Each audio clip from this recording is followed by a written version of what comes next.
बहुत पुरानी बात है। चाइना की किसी एक गांव में 3 भिक्षु रहते थे। उनका नाम किसी को नहीं पता था, क्योंकि उन्होंने कभी अपने बारे में कुछ बताया ही नहीं। उन्होंने कभी किसी बात का जवाब नहीं दिया। चीन में बस उन्हें 3 हंसते हुए भिक्षुओं के नाम से जाना जाता था। वे तीनों सिर्फ एक ही काम करते, एक गांव में प्रवेश करते, बाजार के बीचों बीच खड़े होते और हंसना चालू कर देते। यह अपने पूरे अस्तित्व के साथ हंसते। अचानक लोगों का ध्यान उनकी तरफ खिंचा चला आता और धीरे धीरे उनके सामने लोगों की भीड़ चारों तरफ जमा हो जाती। वे इतनी एकाग्रता और संपूर्णता के साथ हंसते कि उनकी हंसी देखकर सारा गांव हंसने लग जाता।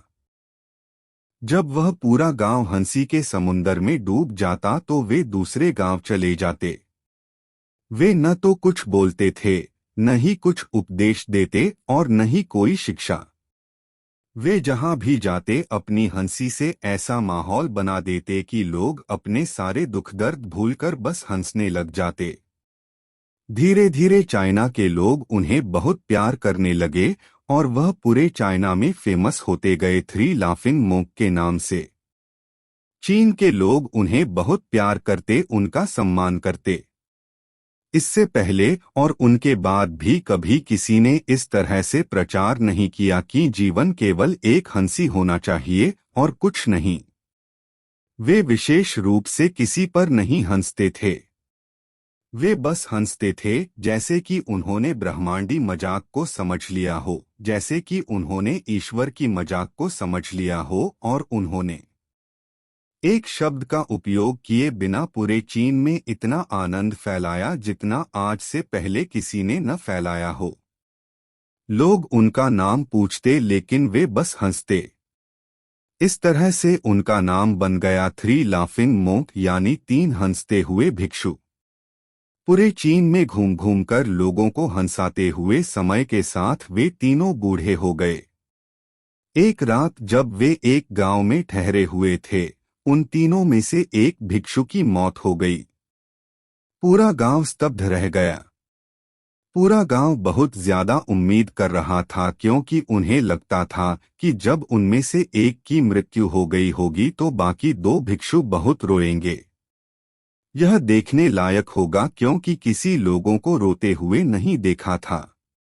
जब सुबह हुई तो पूरा गांव इकट्ठा हुआ, लेकिन दोनों भिक्षु तीसरे के लाश के पास खड़े जोर जोर से हंस रहे थे। ऐसी हंसी जैसे उन्होंने आज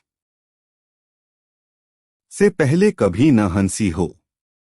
गांव के कुछ बड़े बुजुर्गों ने उन्हें समझाने की कोशिश की, यह आपका साथी था और इसकी मृत्यु पर आपको हंसना नहीं चाहिए।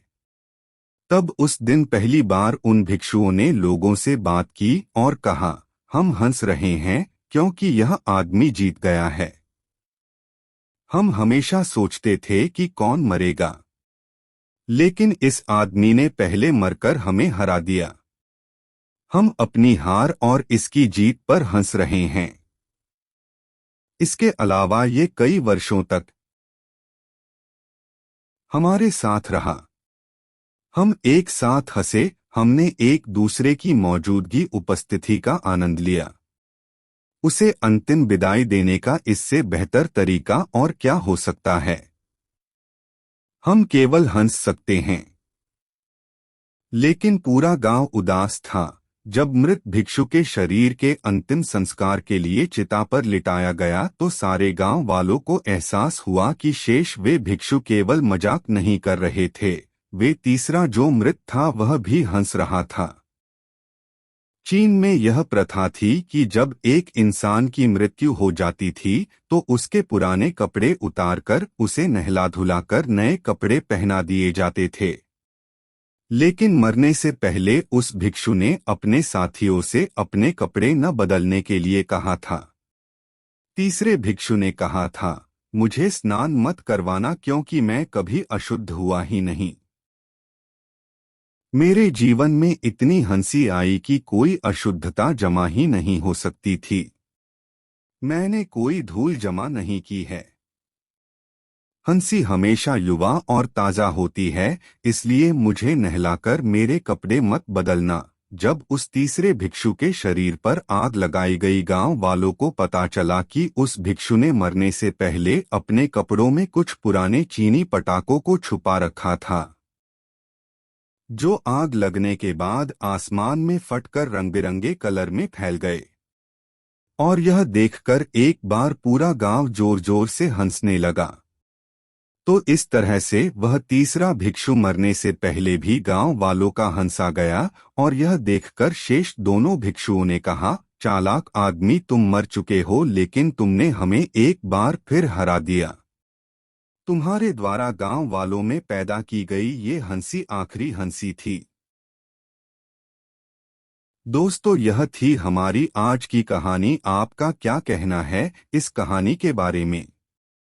कमेंट करके हमें ज़रूर बताएं। वीडियो को लाइक करके चैनल को सब्सक्राइब कर लीजिए और साथ में घंटी को दबाकर सेट कर लीजिए ताकि आने वाली वीडियो आपको तुरंत मिले। मुझे दीजिए अगली वीडियो की इजाज़त, तब तक के लिए धन्यवाद।